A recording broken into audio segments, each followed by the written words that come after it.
All right, so if you want to learn how to color grade your footage at night, make your footage that you shoot at night look really good, or you want to learn how to shoot the footage at night so then you can color grade it and make it look really good, stick around. We're going to talk about both of those things in this video. However, first, in order to color grade footage at night, we have to go shoot that footage, and I haven't shot the footage yet. It's kind of early in the morning, but there's a pub behind me that's pretty busy. Anyways, point being, let's go shoot that footage and talk about some good practices that you need to keep in mind when shooting your footage.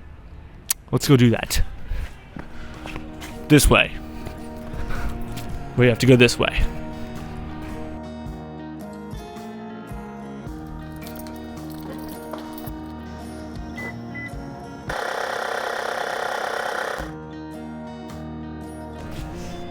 Okay, we're shooting from the hip. First things first, it's best to always have a lens that is fast. And what does a fast lens mean? A fast lens means that the aperture on the lens is a small number. It doesn't really matter what number it is, it just matters that it's the smallest one that you have available. That's pretty much a good rule of thumb. I'm shooting on the only lens that I have that's 1.2, and that's my 35mm right now, which is why I'm able to shoot in the dark, because a fast lens, a lens with a small number aperture, if you would, allows more light in, but at the cost of having a deep focus. So keep it in mind, make sure your camera either has good autofocus, like this, or you're going to rack focus manually from behind the camera, but I have just me and I have to use autofocus. So make sure that your camera has good autofocus or something like that, because you'll find that with a shallow depth of field, a fast lens, focus is hard to, really get, because you have a much narrower range that it's actually gonna be in focus. They are playing, I don't even know, Irish music. It is a pub. Rule number 2, shoot to your advantage. Just use the light around you, bro. There's not gonna be light everywhere, and that's the downside of shooting at night. But of course, if a story requires shooting at night, or you're just at night and you want to be shooting something, well, use what light you have. I have these lamps around me, I have light behind me, so it looks decently lit up considering the time of day it is right now, and I'm very surprised it's so busy at 3 a.m. Whatever, 4? I don't even know what time it is anymore. Point being, use the light that you have to your advantage and optimize the lighting setup. So don't backlight yourself, because if you have the light behind you and no light in front of you, you're going to be silhouetted. So shoot where the light is most flattering. Oftentimes shoot from the side where the shadow is on. If I have a light, like I do, right here, up to my right, then I need to shoot with the camera on this side of me. It's a slightly more flattering side. Don't ask why. It's just a rule of thumb. Shoot to your advantage. That's rule number 2. And then rule number 3, shoot at your base ISO. You might have a camera with a dual ISO. Look it up, find out what that number is. On my camera, that's 800, so I start there. Now, does that mean I have to stay there? No, right now I'm shooting at 1600. It actually might benefit me to bring it up to 2000. But with a fast lens like I have at 1.2 right now, I'm shooting 1/60th because I'm shooting in 30 frames per second.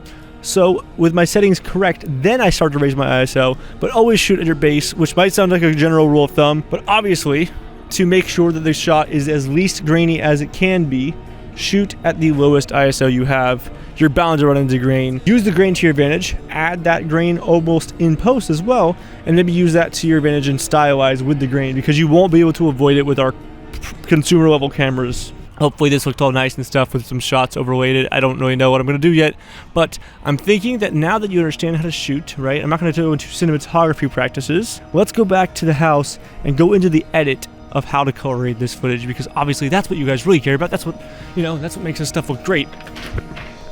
And okay, so we are home.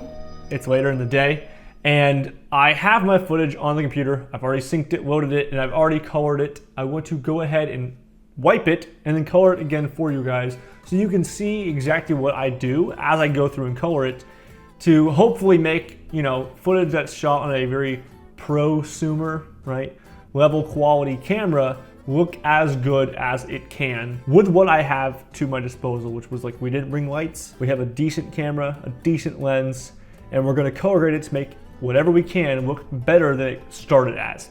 Simple as that. So I have here on the screen 3 shots that I've shot today from earlier in this video, right? This shot, of course, is of a sign. That's the subject matter. Now, my point in mentioning that is that the sign is the only thing that I care about making sure is super visible. I know what the point of this shot is. You need to know what your shot is about and what needs to be the focal point, right? What's the subject matter? So I have this shot, which you saw earlier. Very well lit considering that it's nighttime, but of course we don't want to make it look like it's daytime, so that's why I'm showing this one. And then this one is a very standard street shot, moderately well lit considering that there's one lamp here that's completely off-centered and pissing me off, but oh well. And we have this building that's generally well lit by this light, but there is no other light. I have all the footage down here already selected. I'm gonna right click and go to modify color. We're gonna go with that one. Press OK, and now all the footage is converted from log format to a standard Rec. 9 profile. It's just color converted, it is not corrected, nor is it color graded. So let's go ahead and do the correction, and then we'll get to the grading. This shot, which I quite like this shot, I'm gonna select it. I'm gonna go ahead and bring the contrast up because I wanna really make that contrast intense. Highlights will bring up as well because I think that the highlights look really good in this shot. Shadows, I think I'll bring the shadows down just a little bit. And again, I'm doing this by eye very quickly, but for the sake of tutorial, I want this shot to feel more intense. It looks kind of intense. It's got the, the halogen type of bulb. It's not halogen, but it feels kind of like that. So I don't want to lose that vibe. I'm gonna bring the blacks up a little bit because I feel like they're a little too dark. And then for the white balance, I know this is white, it's painted white. So I'll set my white balance on that. And there we go. That's color corrected once again. I might even go down here to my curves panel and I might boost the blacks a little bit and bring down the highlights a tad. And then the midtones I might shift down a little bit actually, just a tiny bit. And then finally we go to the last shot here, which is very much so a nighttime street scene, right? Like it would look okay from a distance like this. So we'll go ahead and set the white balance first. Once again, we know the paint is white. That's a little too much, so maybe we'll try some of this brick. That's probably an off-white. I think that looks more realistic, a bit more green in it. The camera shoots a little bit on the red side, so it always is nice to add that green back in. And then the same deal. I'm gonna bring the exposure up a little bit because I wanna see more of the shot overall. Bring the shadows up a little bit too because I don't want these shadows so lost. Highlights, I think that the highlights can benefit being brought up. The whites as well. And then I think the blacks, leaving them where they were at 0 might be a good call for this shot. We might even bring the highlights down a little bit. And we might go to the curves and lift the shadows a tiny bit. Now you're bound to run into grain. You're gonna have it happen. It sucks, but it does happen and that's gonna have to be okay. Even the best movies in the world, you'll see there's grain in the nighttime shots. And sure, they have a 10 times better camera than we have, but it happens. And with our cameras, there are gonna be limitations. And I'm starting to see a fair amount of grain in this black here that I don't like. Actually, in a lot of the color, it's starting to tear. So let's drop the highlights there. And let's drop the shadows. And we might have to bring the blacks down more. There are tools to denoise your footage, but I'm not gonna worry about that because I think that no one would really care if there's some noise in this shot if the shot makes sense for whatever it's in. It just needs to matter, and I think that's okay. So now that that's done, we're gonna go ahead and do the final step, which is the color grade. Now this adjustment layer already has effects applied to it, so I'm gonna go ahead and new item, adjustment layer, press OK, I won't name it.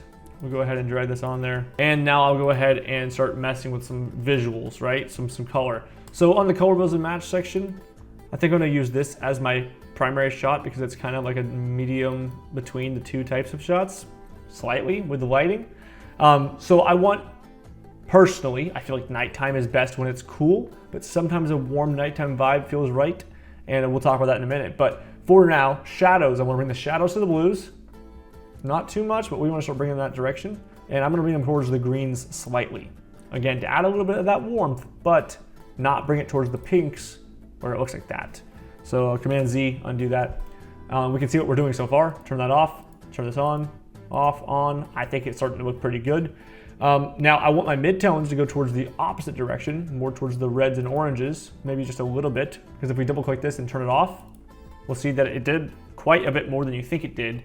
But I think it balanced out that very, very coldness with a little bit of warmth to make it feel more summery at night. And that's what this is. It's hot as hell. It's May. It might as well be summer. And then the highlights, right? Like I'm thinking about the highlights here and the highlights here. I'm seeing purples-ish, magentas in there that I don't like. So I'm gonna bring those towards the greens. And then I guess I'll go down towards blue a bit more too, because I do wanna have some cooler tones in that. And if I turn this off, this is what we had before. This is what we have after. I'll put it on the screen here so you can see it in full picture. That's before and after. Now this is just a very quick color grade and we can go to creative and I'll drag this down and I'll go bring my shadow tint more towards the blues as well, right, to emphasize that again. And I'll push the tint balance up a little bit. And I think that that's a pretty damn good looking shot. So this is, again, a beginning, color corrected, and then color graded nighttime shot. And since of course this is an adjustment layer, that means the first shot and the second shot that are both under this right here will also have that visual applied. So I'm gonna turn this layer off. You'll see this is what we had.